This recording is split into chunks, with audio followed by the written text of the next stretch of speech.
When history looks back at Meghan Markle's post-royal career, it won't be her humanitarian speeches or her Hollywood connections that get remembered.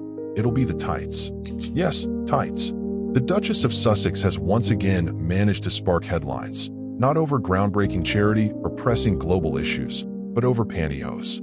What began as a promotional interview for the second season of Her with Love series with Bloomberg's Emily Chang quickly spiraled into yet another episode of Meghan Markle airing grievances about her time as a working royal. Instead of sticking to the series she was supposed to be promoting, Meghan reportedly dove headfirst into a familiar pastime, criticizing her in-laws and painting her royal years as a tragedy fit for Shakespeare.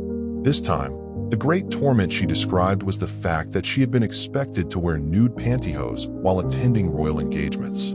According to her, sheer stockings felt inauthentic, and she confessed she had not seen pantyhose since movies from the 1980s.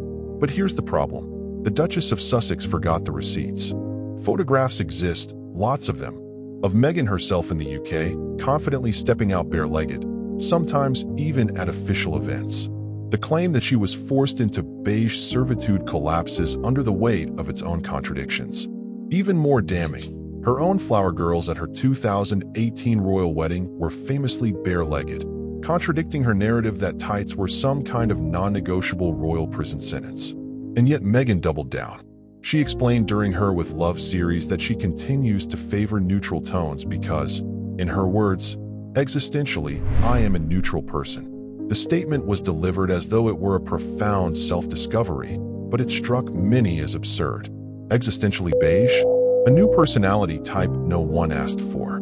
She added that monochromatic outfits were simply easier, suggesting that her minimalist wardrobe had always been a personal choice. When the contradictions are stacked together, the math doesn't add up. Meghan was not shackled by nylon. She was not oppressed by beige.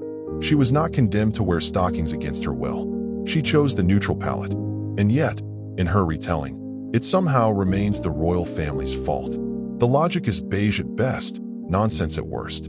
Critics have long pointed out that Meghan's contradictions have become her calling card. One day she claims to have been silenced. The next she's releasing podcasts, documentaries, magazine spreads, and televised interviews about her silencing. One day tights are her prison. The next beige is her California vibe. One day she insists she was stripped of her voice. The next she is the loudest voice in the global media landscape. In reality, jobs everywhere come with dress codes.